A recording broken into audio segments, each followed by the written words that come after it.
All right, we are back here, holiday special time on the podcast.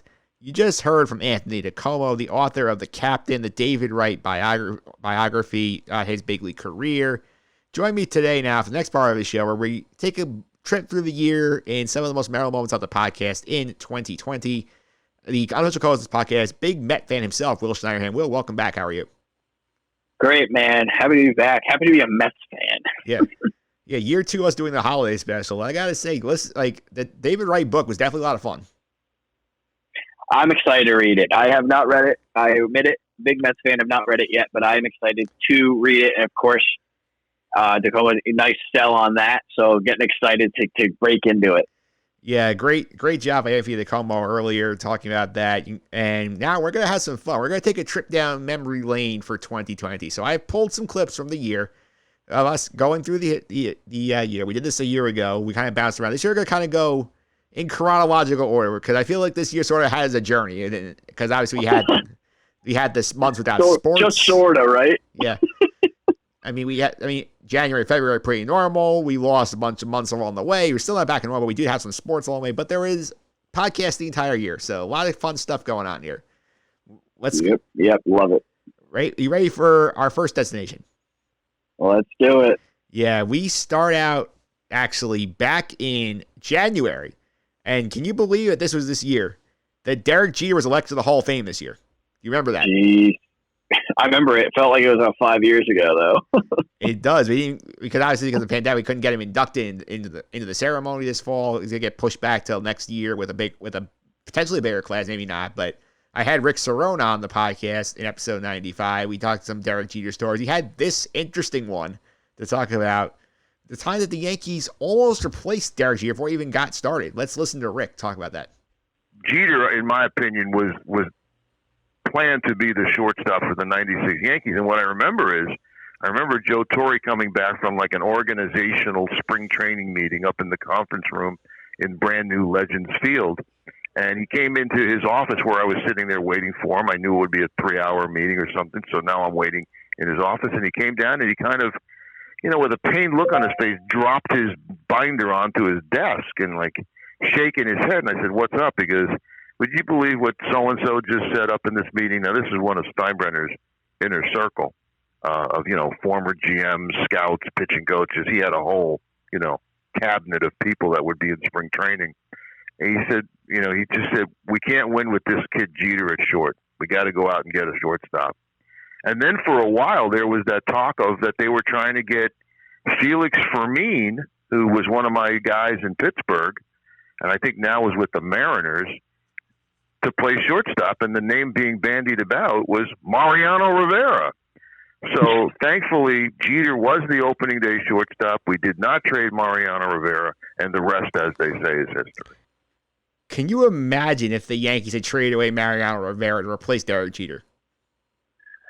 That is, yeah, it would not. I mean, think of what the Yankees would be, right? Like honestly, I can't even imagine that. I can't even think of that. That's all I know. Those are the Yankees, Yeah. I think things would have turned out differently. Felix Fermin was the shortstop. Mariano Rivera was closing for the Pirates. Do you think it even would have worked, right? Like, there's no way Mariano Rivera goes and does the great things he does with the Pirates. It had to be with the Yankees.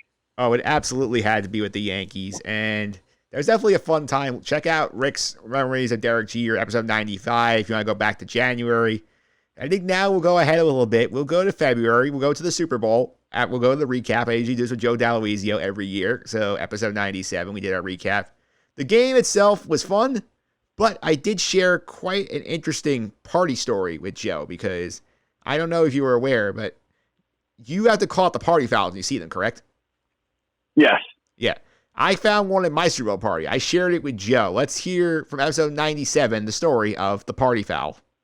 I do want to discuss some poor party behavior at my party. Uh-oh. I will not name names. No name dropping. No name dropping. But the people at the party know who this is. So everybody who's listening to the party will know exactly who I'm describing here. So there was this one guy, came with his girlfriend, and this is a party where the house rule basically is like, once you get in, no shoes. Because you can like, we don't want the shoes on the carpet. So that's totally normal rule. Yes, no normal rule. So we'll all have the shoes off, leave them at the stairwell as we're going in. But They go out the front. The girlfriend of the guy takes the socks off, and he is giving her a full-on like foot rub in the middle of the game in front of everybody. Oh, no. No, exactly. No, so the girlfriend is getting a foot massage in the middle of the second quarter? Like basically throughout the game. Oh, no. And this is literally like, the way we describe it is like the TV's over here, like in the front of the room. They're off to like fronts, like left of the TV, like on chairs in the dining room area, and the rest of us all have to see this. I'm like, this is not okay. That's a party foul. That's a party foul to the point where if I am the host of the party, I stand up, put the game on pause, and say this has to change immediately. Or you're leaving. Yeah. Yeah, without a doubt. Yeah, You have the authority to do that, 100%. What do you think about that, Will? Is that even a party foul? That's just not right. Just get the heck out. Yeah. What is that? That's not even that. That exceeds even the realm of a party foul. Like at least a party foul is like kind of like you were like operating within the framework of like what was going on. Like, oh, what the hell is that? No way. That's like not even. You do that in front of people? Yeah. No. I don't like that. I was uncomfortable listening the whole time. I'll be honest. Yeah, you were uncomfortable listening. I was there. Yeah, good for you for sitting there. Oh, there's no way. I can't even think about that. Hey, the way I say it is this: is like I honestly was a fair. I did not name names because it's not my place to name names. But like again, you were there. You know who this was. You know who you are if you were end up listening to this. And I'm saying that's bullshit. No offense. I gotta tell you, that's I might have to get off the phone. I can't even get over that, dude. I gotta tell you, when you started that audio, I'm like, oh, maybe someone spilled something or something. My God, what the hell is going on at that party? Yeah, in the words of our good friend Vince. What the hell's going on out here? Oh man, no, that is no way. I can't even. That's disgusting. I can't think about that. Yeah, we did. Yeah, I keep laughing. Yeah, one of those. It's just so memorable. Like I have to include this. This is just something that people have to remember happened. Oh, trust me, I won't forget. Yeah, you. Speaking of something else you won't forget, this is actually next time we're going to episode number 100. You were on this episode as well. You hosted the first segment. We talked about football, but the guest of the day was Damon Amendolara from CBS Sports Radio. You remember that episode? Yes. Yeah.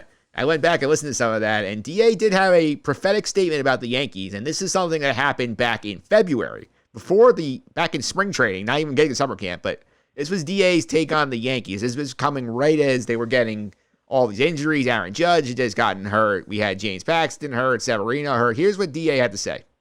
Last year, the Yankees were absolutely ravaged by injuries, and finally getting everybody back after an off-season, ready to go, was going to be, the real Yankees. And instead, Paxton going down, Severino going down, Judge, which at least Judge feels like it's day-to-day. But with the starting pitching of Paxton and Severino, that puts an enormous amount of pressure on Garrett Cole. Brian Cashman's proven that he can build a roster that can sustain, just like last year. They got to the World Series despite all those injuries. But before spring training even starts, to have two of your best starters already lost for a period of time is really scary. And I agree with you. It kind of feels like, wow, is this going to happen again to them? And it did happen again to them. They were just wrecked by injuries this year. Yeah, it's like I'm just like obviously unfortunate. Like, what do you do? There's nobody at fault to that. But I was actually thinking about this earlier with Garrett Cole. I was talking to a friend about this, where it was like the Yankees had to do that signing, absolutely. But yeah, it kind of feels like a lot of pressure on him. But of course, there's always pressure when you're playing for the Yankees. And I think some of it, there's like a lot of contingencies and question marks now, and that's just because like, who thinks that Judge is going to miss all this time with injury? Torres is going to miss all this time with injury. Stan's going to miss all this time with injury. Severino, list goes on and on, right? Like, it's so, you can never project that. So it just, all of a sudden, like a lot of optimism around the Yankees that was there after that 17 run, suddenly you're kind of like, all right, what's going on? Where do they go? Where do they turn? How do they get better? And it's definitely something to keep an eye on. Like, the Yankees also, with that being said, with the guys coming back healthy that are already on the roster, they could also just go win 105 and, go to the World Series at the same time.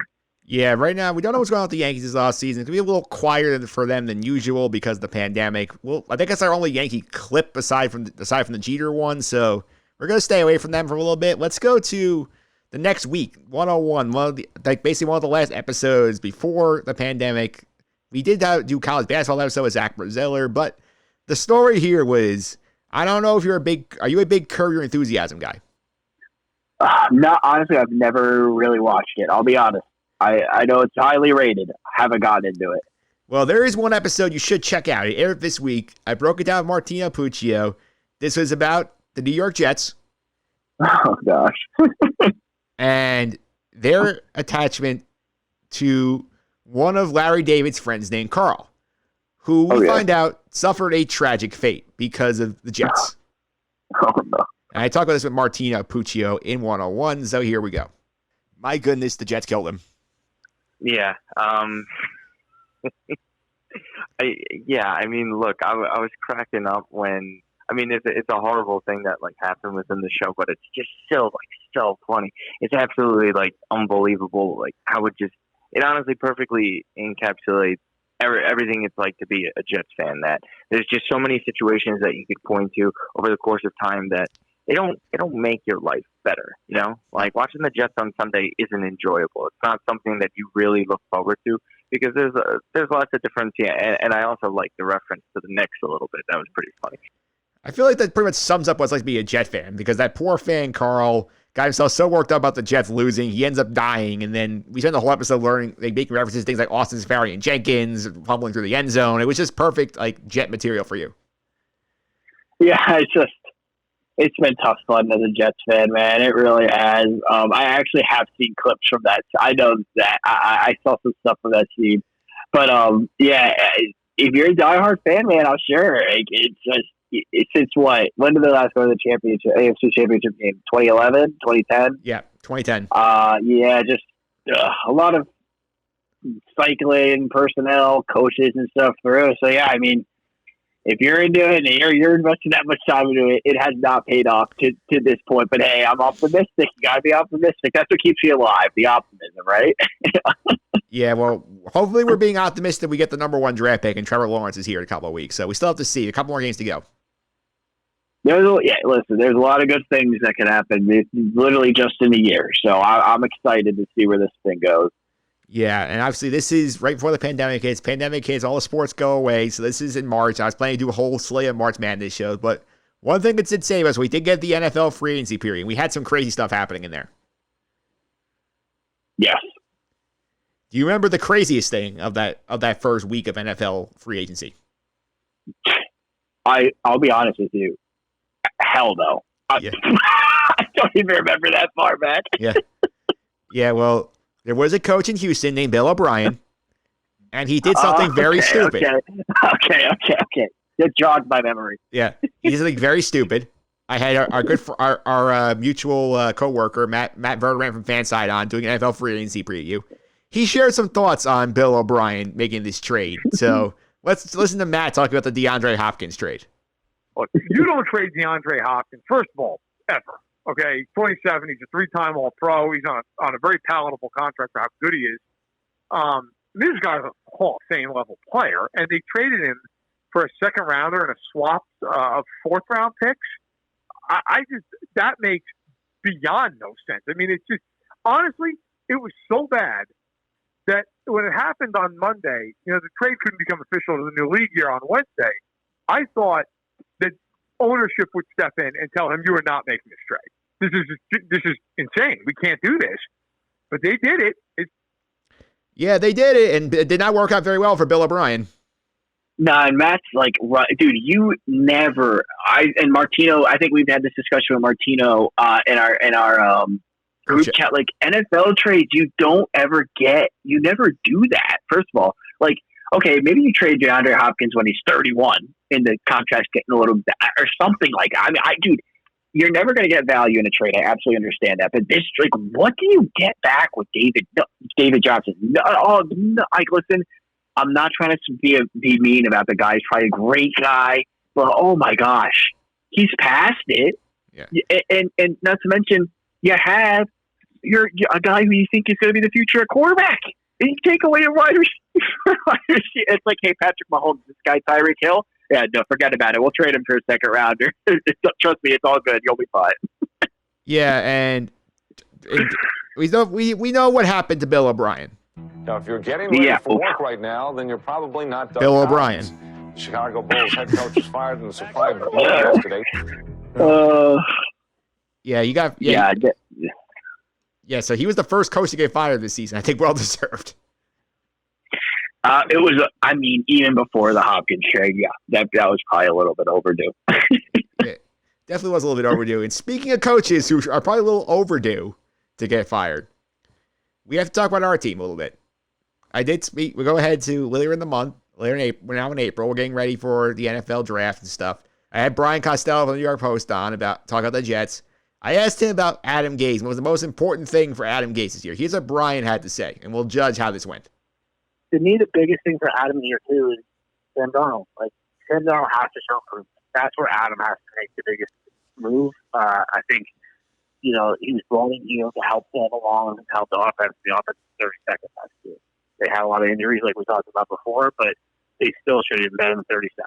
So he's got to make this offense jump, and I think the biggest thing is Sam. And so if he does that, I think he's back for year 3.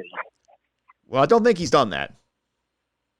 Yeah, it's just my thing is that what I'm bummed with just with Sam Darnold in general is just he just can't stay healthy, and you just tell. Like I was thinking about this the other day when I was just kind of like watching the Jets and stuff, and how many actually fully healthy games that Sam Darnold? I'm not saying this in defense of anybody, just a thought in general, since he's not around the topic. How many actually fully healthy games do you think this guy's actually ever played? I don't think he's even played one this year. I think that shoulder's been bugging him, which he should have never been put back in that game. Listen, that's not helping your quarterback. His rookie year, he had the ankle or whatever it was, and then the mono. It's just such a bummer that we're never going to see this guy be put in a position, or maybe we'll never see this guy be put in a position to really succeed. And the guy's it's just such a bummer that he's hurt. I was so excited when we got him, and it's just every time you feel like he's ready to take that next step, something happens to him. It sucks. It really does suck. I feel bad for Sam because obviously he's gotten a very bad shake here, and Adam Gase did not do him any favors this year. This is not the last to hear about Adam Gase on this clip show, though. We will be talking about him again in a little while. But we do want to go forward here. I think the one thing that saved us in the early parts of the pandemic was The Last Dance, and I think you agree with me. That was phenomenal. Yes, very well done. Very well done. Yeah, and throughout the last couple of weeks, I basically did episodes just on The Last Dance. We did recasts of the episode. I had some guests on to talk about Michael Jordan and the Bulls. Let's go to our recap of episode number 4, of episode 7 and 8 of The Last Dance. And we got to talk about meeting a lot of these brilliant side characters. And there's my friend Phil talking about what could have been for one LeBradford Smith. About everything he was accomplishing, he needed to keep himself motivated somehow. And even if it was something as little as LeBradford Smith scoring 37 points in a meaningless regular season game, he needed to keep things interesting, and he needed to keep challenging himself in different ways. And I just, like you said, poor LeBradford Smith. Who knows what this guy would have done? Jordan has been known to ruin people's careers, make them feel so little of themselves. I don't know if they brought up the Muggsy Bogues story. I don't think they have during this documentary. But I think everybody knows the Muggsy Bogues story during the playoffs when he had the chance for the game-winning shot. Jordan leaves him wide open, says, "Shoot the ball, you effing midget." And then Muggsy Bogues misses the shot, and he even says to this day he was never the same after that. So think about how LeBradford Smith felt after all the trash Jordan was probably talking to him while he dismantled his team on the second game of that back-to-back. Do you remember the Bradford Smith story from The Last Dance? Vaguely. I'm actually looking it up as we're doing this now because I can't remember that specific instance. Yeah, so what happened there is LeBradford Smith was on the Wizards I think the Washington Bullets at the time they were called. So he had one game where he scored 37 points on Michael Jordan. Oh, I see now. I'm reading it. Yeah. Yeah, the Bullets win the game. The next game, Michael Jordan completely destroys him. I think he holds him to like 2 points or something like that on a ridiculously low shooting percentage. And who knows? Maybe LeBradford Smith goes on to become a regular NBA guy, and now he just washes out of the league because Jordan just completely buried him. Yeah, talk about like a false confidence, right? Hey, man, I'm here. I just scored this 37 piece on Michael Jordan. I belong in the NBA, and yeah, that'll definitely do it to you. You get dismantled like that. That's just mean. That's mean-spirited, man. That's not right. No, I feel bad for him because he really got destroyed on that. That was not fair. No, that is mean, like mean stuff. It is, and the best part was of that Last Dance characters. I was able to get on some interesting people. I had, and by the way, LeBradford Smith episode 111, Costello 106. We go for the next week because I had people on covering the Bulls, talking about the Bills and Knicks and stuff like that. I got the man himself. I got Sam Smith, the guy who wrote the Jordan Rules. He was on the podcast talking about the last couple of years of the Jordan run. That was definitely a fun conversation. Do you remember the controversy that came out of the last episode of The Last Dance about the flu game? Oh, the pizza or is it pizza or is he hungover? Yeah. So basically, we all know the story of the '97 finals. Jordan gets the flu in Game 4, and then he plays and has spectacular. We heard, it was the flu. Jordan in The Last Dance claims that no, he has ate spiked pizza because he will spit on it. He got sick. Sam Smith had his own theory about what was going on there. So let's check out what Sam Smith had to say in episode 112, talking about the flu game. See what his thought was. Clearly was sick. I'll tell you something that nobody knows. They don't talk about much, so that'll be your little news item for me. I think what it was altitude sickness, because that's what the symptoms he had. It didn't sound that great, and they cast it off as the flu. But he was ill, but the team wasn't staying in Salt Lake City, which was a valley. It was in a valley. They were staying up in one of the ski resorts in Park City, and at a much higher altitude, and they kept coming back and forth to practices and going back up to this resort so they'd have the privacy. And there's been a lot of conspiracies about this as well. Some waiters poisoned them with bad pizza. There's been a lot of stuff, but I think that's what it was. Because the symptoms he had seemed like that. Now, me not being a medical professional, I can guarantee it. But he clearly was ill. I remember before the game, they were talking about him not playing. What do you think about Sam Smith's theory here about the altitude sickness? So I actually have, I remember Michael Kay, they were talking about this on his show, and that theory did come up a bunch of times. And I actually do think that is perhaps probably the most likely one of, that makes a lot of sense, I'll be honest. I love conspiracy theories, but this one just to me, after I heard that it's not the flu game. That's what it was. It was altitude sickness. And I know, the Denver Broncos have some absurd record at home, within the first 4 weeks of a season or something like that, because teams to start the season, they go to Denver and they just get blown off the map because of the altitude. That's definitely 1,000% a real thing. So I do not, especially how he just said how they're going down and up for practice and stuff. I bet you that'll do it. That will definitely do it. Yeah, I agree with Sam here personally, because I feel that the pizza thing was just them trying to be dramatic for the narrative. We heard several of the pizza companies come and say, no, I was a bullshit. I made sure the pizza was fine. A couple guys tag along, they wanted to get a glimpse of Jordan. I think it was altitude sickness. It's just not sexy to say altitude sickness in a documentary. Yeah, the altitude sickness game doesn't seem to have the same ring to it as the flu game. Or the food poisoning game. Yeah, definitely. Yeah, definitely. And then, this is also part of, my thing here where I started doing pop culture stuff to try and help fill the gaps here. You remember the one time you actually helped me with a pop culture bit, you and Anthony? Okay, yeah.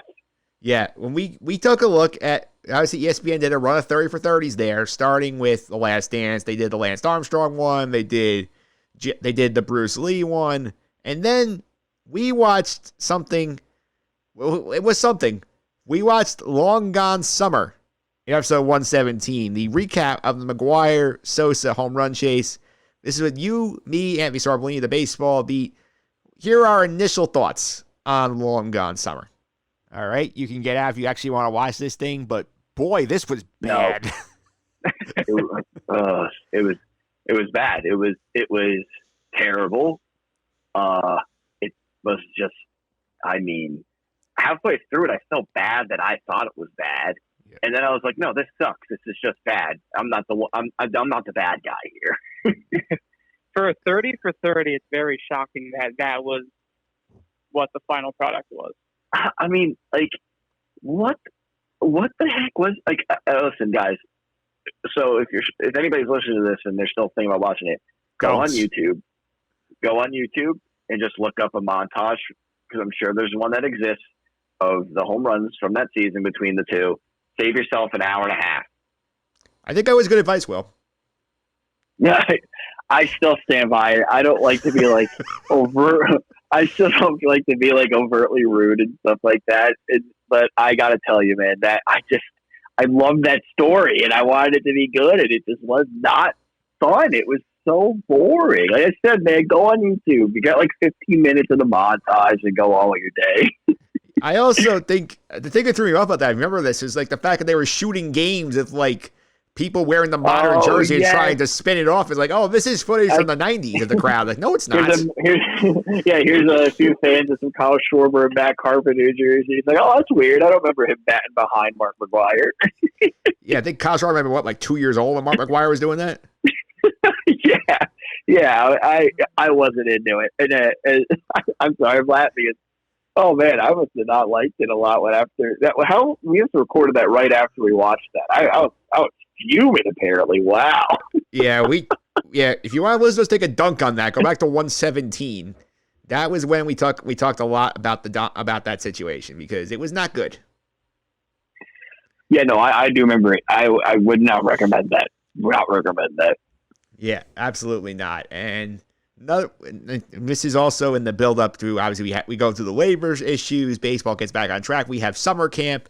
We had our previews of the Yankees and the Mets. The Mets one, I talked to Tim Healy from Newsday. And Tim Healy, this is also going to be a part of the program here where we're starting to get some interesting predictions that came true. Here's what Tim Healy had to say about Dom Smith in episode 120.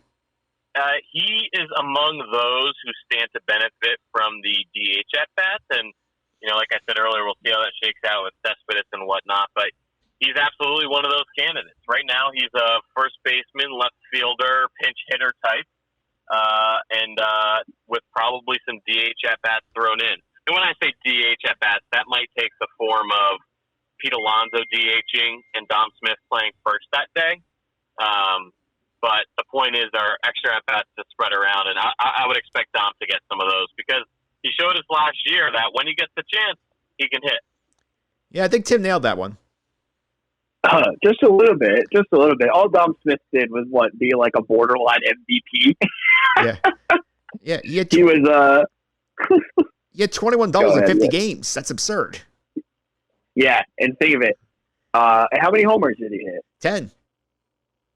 So think of that. Like, that was, once he gets like a little bit more confident and stronger, those doubles are homers, some more, singles that don't get the gap or doubles. Like, yeah, Dom Smith was a machine. And I actually have a pretty like interesting take. And I don't know if it's interesting or not, but I'll say it here. Like, I was saying to my buddies, I think like you look at Dom Smith and Pete Alonso. Pete Alonso is like the big homer guy. Like Dom. Can we agree? Like Dom Smith's definitely like the better hitter of the two, right? Like all around hitter. Dom Smith is it's more dynamic. I think that's fair to say. If I'm wrong, tell me. I think he's a more complete hitter. Pete's more of a power hitter. Yeah, I think like I genuinely see Dom as like a almost a better hitter. Like that's what I'm trying to say. Like yeah, Pete is your homer guy. Pete is damn good. Do not get me wrong. Not Slater. I love Pete Alonso, but Dom just the stuff he does is like really exciting. Like he seems like he can handle the bat, goes the other way, does amazing things. I'm excited for what Dom Smith's going to do, as I am for Pete Alonso. So I'm not slandering Pete Alonso, but Dom, there's so much to love about what he does at the plate and how he's developed after he was pretty much almost banished at one point. Yeah, he was. And obviously not a good year for the Mets, but we did have a good baseball year on the podcast. I had it. That was episode 120 with Tim Healy. Next episode, 120, was our baseball preview. I actually had to talk to Jason Stark on that one. That was a fun conversation. Yes, I remember this. Yes. Yeah, and Jason Stark talked on this podcast. He was awesome. He had some trivia. He had some fun things. He also had his thoughts on what he called the 2020 is going to be a season of weirdness. Let's see what Jason Stark meant about that. Well, this is going to be a season of weirdness. There's no doubt about it. It's going to be the strangest season ever, just because 60 games seems like a lot, but just in terms of baseball, so many aberrational things happen in 60-game windows. And Saris and I just wrote a piece in The Athletic a week or so ago looking at this kind of thing, right? And so we had some goofy predictions of stuff that theoretically could happen, like the Tigers win the World Series, the Yankees miss the playoffs, somebody hits 400, maybe way over 400, and you'd think, come on, what have you been drinking? But I'll just give you an example, right? Like, how could the Tigers win a World Series? That makes no sense, but let's think it through. Last year, we had a team that for most of the season played like a 108-loss team. That was the Colorado Rockies. But there was a 60-game stretch in that season in which they played like let me think about this. They went 37-23, if I remember right. And a team that goes 37-23 in a 60-game season, if you look at the projections, that's probably going to be a number one seed in the playoffs. So you look at that team and you think, wow, this is the best team in baseball. But over the long haul, the marathon catches up with teams like that. But there's no marathon now. So a team that gets on a roll and gets it going, anything could happen. And I hope it does.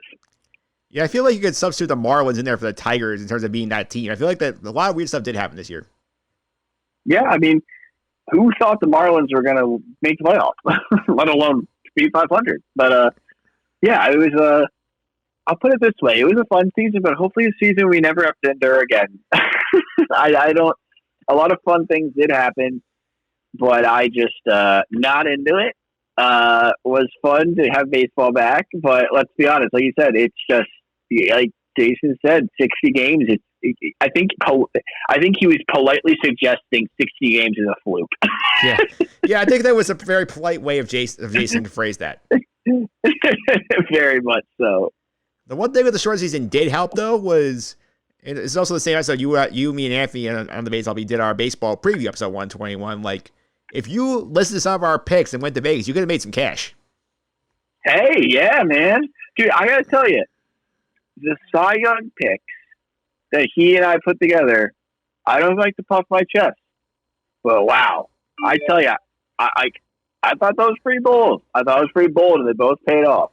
Yeah, they both did. Let's start out with Mr. Sorbolini here and his prediction for the National League Cy Young, because you and I both called Jacob deGrom, but he went a different direction. Yes. I want to make that same pick that Will just did with Jake, but I'm going to go a little bit of different route. I'm going to go with Trevor Bauer. Just to think, he's going to come out just literally just crazy with the Reds, and, they're going to have a great season. He's just going to carry that team. Accurate. 1,000%. No lies detected. Yeah, that was number one. That's accurate pick number one. Accurate pick number two. We go to you. We had the other Cy Young in the American League, because I believe this is sort of the opposite kind of deal where Anthony and I both took Garrett Cole. You went a different direction. This is what you did. I'm going Shane Bieber. I think he had a fantastic year last year. I think he's, I don't think this guy's going to have sustained success for 5-6 years, but I do think he's going to have a great year for the Indians, and he was fantastic last year. I thought he was another guy who I don't think gets his due. Young guy, young pitcher, and so yeah, I really like him in the American League. I truly do. Cortina might not make the playoffs, but I still think he's going to be really good. They did make the playoffs, but they weren't really good. So 2 Cy Young winners out of this podcast. You could have done well with those. Hey, yeah, Ohio, baby. Yeah. Who thought, right? the state of Ohio for sure. And to cap off the parlay, I had a good prediction in there. Here is my World Series call, because last year I got the matchup right, but not the result. This year I went one step further. I am taking Rays Dodgers as my World Series this year. Rays Dodgers, and I think the Rays pitching will be too much in the playoffs. Dodgers are the Dodgers. Dodgers win it all. That was a hell of a parlay if you played all three of those things. I love the confidence in each one of them. Yeah. No wavering in the confidence. Yeah, so I would love to go back and look at what the odds were in each of those occurrences, because I feel like you could have made a pretty penny with like $100 wager. Hey, I should have listened to the advice that we gave each other. Yeah, we definitely should have. That was all in the baseball pre-episode 121. I had a big baseball week that week because we did a baseball movie draft on the podcast. You get a chance to check that one out. Yes, I remember this. Yes, a little bit. Yeah, so anyways, it was our pop culture team, Sandra Rosa, John Stanko, and Alan Austin did the baseball movie draft. And at one point, John Stanko took a documentary about the 2004 Red Sox as one of his picks. Alan had some more thoughts on the current Red Sox, and it led to this memorable exchange. So this is what I like to call Stanko getting triggered. When the movie was made, I was rooting for the Red Sox to overtake the Yankees. That's back when the Red Sox were more likable underdogs and not the heel that they are now, that they claim they're not. What are you talking about? And so I'm thinking like, well, they hated everything about the Yankees, correct? Yeah, I Yeah. hate everything about the They're Yankees. essentially the Yankees a little further north now. So That's just not true. You like Boston teams right now, bro. You're on the wrong side of like you know what I mean? It's your Patriots. They just screwed everything over. They're different than the Red Sox. the Red Sox have But everyone's annoyed that Boston Patriots are the Yankees of football. That I will admit. That's fine. The Red Sox are not a heel of baseball. They are now, especially as a non-Yankee or Red Sox fan. I look at them and I just see them becoming everything they say they hated back in 2003. Really? The team that just traded away their best player because they're cheap? We're not spending money because we're trading away players so we don't have to. Claiming that now after Dave Dombrowski gave everybody $1 billion is not necessarily But again, we don't like tell people to shave their facial hair and to get a buzz cut every time. We let people show emotion. We let them like have fun in the clubhouse. Kentucky Fried Chicken. We actually should have fun on the baseball field, in the outfield when we finish the game. That's not the team. That's Steinbrenner and the 70s. Not nice word. Blame the 70s for the Yankees' beard and hair. That's where all the Yankees' memories are back in the last century. Well, that's not true. I had fun this year. That's where my memory. Anyway, the Red Sox bought a couple World Series towards the end there. Moving on. Boy, that was fun. Oh man, he Stanko's a riot, man. He really is. That is if you know him, he is a Bostonian sports fan through and through, and that I love that little jab Alan's giving him. That's good stuff right there. Then Sam trying to jump in and be the mediator, and I just gave up. I was just laughing so hard because I was like, let him go. Like, these guys are just having fun with this. Yeah, that is hilarious. Yeah, definitely a fun episode of the baseball movie draft. The first ever Zoom version of the podcast, so that one's out there as well, 122. And we'll continue on the trend of bold predictions because we're going to stick in late July, early August when we're getting ready for the New York Rangers coming back into play. You remember when we were getting ready for them to go to the bubble in Toronto? Yes, who could forget? Yeah, they got swept out of the playoffs pretty quick. They lost to the Panthers, but I did a Ranger preview special with our buddies Pete Considori and Steve Culso, along with my friend Joe Chaffee, and he made this prediction before the playoffs began. Because remember, we had this weird system where there was two lotteries, a play-in team won the right to the first pick. Here's what Joe said about that situation. I think the Rangers, in their best interest, is to lose to Carolina. I believe. Yeah, shut up, Steve. I think that 12.5% chance. You get your turn next. I'm speaking. That 12.5% chance to get Alexis Lafreniere. And you want to talk about a franchise changer? If the Rangers can have this roster a year older with Lafreniere, you are in a different category of team. obviously the most iconic prediction that's been made on this podcast. The Rangers win the lottery. We did an instant reaction podcast afterwards. I think that's over 3,000 views on YouTube now. I mean, how do you even predict that, right? Like, that is just like spitting into the wind, and then it worked. The craziest thing about that prediction is that it was longer. I cut it short because there was a point where he said the Rangers should start Henrik Lundqvist to give him the chance to say goodbye and have the final playoff series. Yeah. Dude, hey, do you have any lottery numbers too? Yeah, that's what Pete asked him next time we talked. He said Pete and Joe were on the instant reaction to that, and he's like, Joe, ask me one question. Am I going to be a millionaire? Yeah, that is wild. That is great. Yeah, he also made a prediction that the Rangers try and trade for Jack Eichel. That's not happened yet, but if they do, I might actually just ask him for lottery numbers.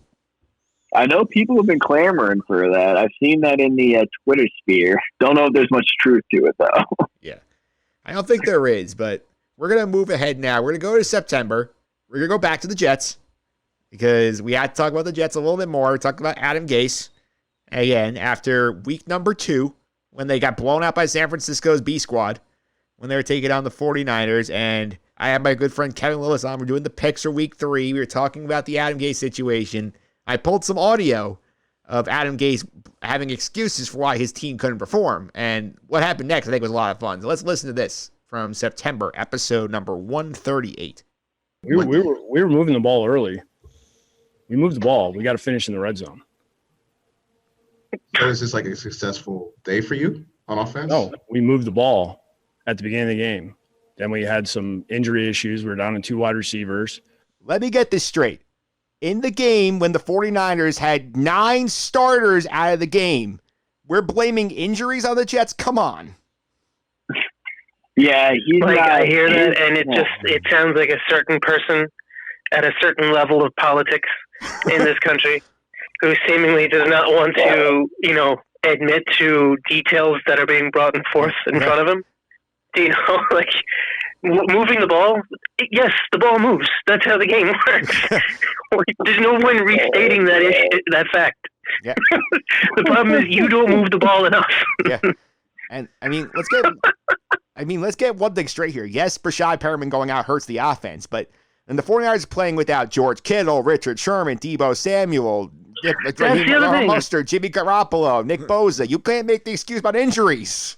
I couldn't believe it when I got home. Like I drove 3 hours back from Rhode Island, and I get on, to see what their highlights were. We're going. I caught the Chargers-Chiefs game or whatever, and they brought up the whole injuries that the 49ers had, and I'm like, how did we lose this poorly? And it's going to reflect really badly on Sam Darnold, sadly, because I really think the kid has a lot of talent. He's got a great arm, and I think he's being wasted right now, and I'm afraid of what's going to happen next because it's only a matter of time, honestly, Mike, before Gase gets fired. Yeah, and who is going to come into that spot is the big question. Yeah, I think that about sums it up what the year of the Jets has been, pretty much. Excuses from Adam Gase, underachieving, and somehow he still has a job. Yeah, his post game pressers or something, that's for sure. Yeah, but we'll see what happens. I mean, that feels like, what was that? Week 2? You said week 3 after week 2. Yeah, that feels like it was a lifetime ago. Wow. Yeah, that was after week 2. That was my good friend Kevin Lewis on the picks, episode 138. You gotta go back and hear that rant. And 2 more to go. We're gonna add one more bold prediction here that worked out.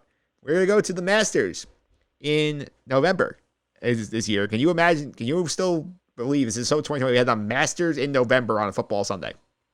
I know, right? Yeah. Seriously. Yeah. Seriously. But I had my golf guy, Dan DiMartini, on, and I asked him for his winner pick before a tournament. This is what he had to say.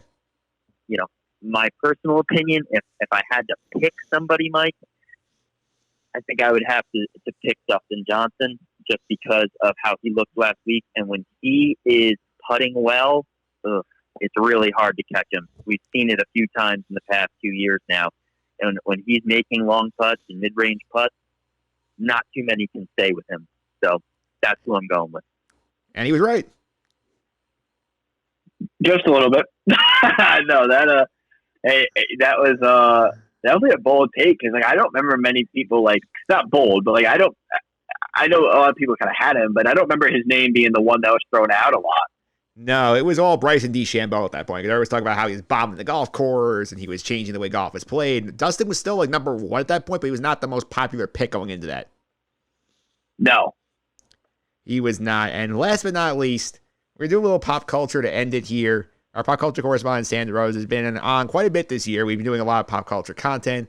She was on recently, I think it was actually a couple of weeks ago, episode 154, recapping episode 6 of The Mandalorian. Are you at least passing familiar with the concept of Baby Yoda? Listen, even if I tried not to be, I think I would.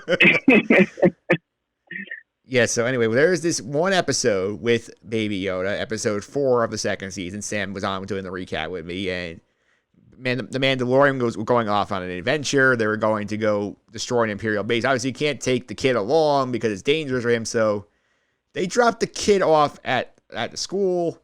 He's sitting next to another child who's eating, like, I call them space Oreos. He ends up stealing the space Oreos with the Force. I asked Sam for her take on this situation, and this is what she had to say about the space Oreos. One of my favorite moments of the year. I think it was definitely a lot of fun. Give me 1 second. I'm kind of filibustering here. I have to find where I put the clip on the board. I am going to episode number 154. Space Oreos. Another child who is eating what I want to call space Oreos. And I like that term. Yeah, so he's eating a space Oreos. Baby Yoda comes over, makes the noise, and is like, "You want to share?" And the kid's like, "Uh-uh." And we see basically steal the cookies with the Force, and just he took the kid's entire rack of cookies. So our question to you is this: was Baby Yoda being a bully there by stealing all the cookies? Hell no. In reality, he's like what mentality like 2? It's just like toddler tantrums. So of course he's gonna use the Force to get what he wants. Any toddler who had the Jedi ability or use the Jedi way would totally use that. I would use it now as a full grown adult, knowing the circumstances. I would steal cookies from a child, and I don't even regret saying that out loud. Does that fit the Sam you know? Oh, absolutely. She's 100% right. She's 100% right. I'd sign up for some Force. Yeah. Hey, the space Oreos look very good too. Yeah, any Oreo, man. Come on. Yeah. Give me some Oreos. I'll steal them. I'll steal them from anybody. What's your go-to Oreo flavor? I just go with the. I like the what is it? The mint one. The mint. Mint Oreos, whatever. Yeah. The green one. Yeah. I could eat a whole thing of those and not even realize I did it, and then I could eat a whole other one of those and realize I didn't even do it. Yeah, I think for me, I like trying different flavors, but still for me, number one is still double stuff. Yeah, I mean, listen, you can't go wrong with that. You can't go wrong with that. No, you can't. I mean, my pantry downstairs on about like 5 different types of Oreos in the pantry that we're just kind of sort of trying different ones. Yeah. Yes. This year they also rebranded the Olympic Oreos because they had a whole set made for the Olympics. Size limits got postponed. Now they were American Oreos. They had red, white, and blue cream. That's what we need, American Oreos. Yeah, I think I haven't tried them though. Yeah, I think with that, I think that's a good place to leave as well. Nice taking the trip down memory lane in 2020, and I will put the links to these episodes in the show notes if you want to find this out. Well, how can people follow you on social media and keep up with your podcast? Oh, yeah. So I am on social media, Twitter at Will Schneiderh1, and I have a podcast, Green Skies, about the New York Jets, just kind of breaking down the Jets past game. I preview the next game, do some NFL fantasy stuff. I try to get those out at least once a week. You know, it's been a little tough sledding here, but yeah, I have it on Anchor FM, and my link is on my Twitter, and I also you can just look up Green Skies on Anchor and anywhere else, and then you should be able to find it. So thanks, Mike. No problem. And what's the plan for the offseason? Obviously, you got one more, two more games left. I'm more excited about the offseason. I'm going to try to, just take it as it comes, but I'd like to at least get an episode or 2 out each month for that if I keep doing it, and especially because the Jets are going to have a very interesting offseason. So I'll try to get at least an episode or 2 out a month for that. I feel you got to keep us engaged during the coaching search as well. All that, man. Who knows what's going to happen, right? it's there. Let's put it this way: there will be things happening with the New York Jets. I'm sure this offseason. I'm sure things will be rather. They won't be quiet. No, they will not. Will, thanks for all the time. I really appreciate it. Of course, man. All right. Up next on Holly's Best, we're going to stick with the Jet theme. We're going to do our Week 16 NFL picks. I'm going to be joined by our friend Martino Pucci. We're going to talk the Jets, talk a little bit of stuff like that, and more coming up right after this.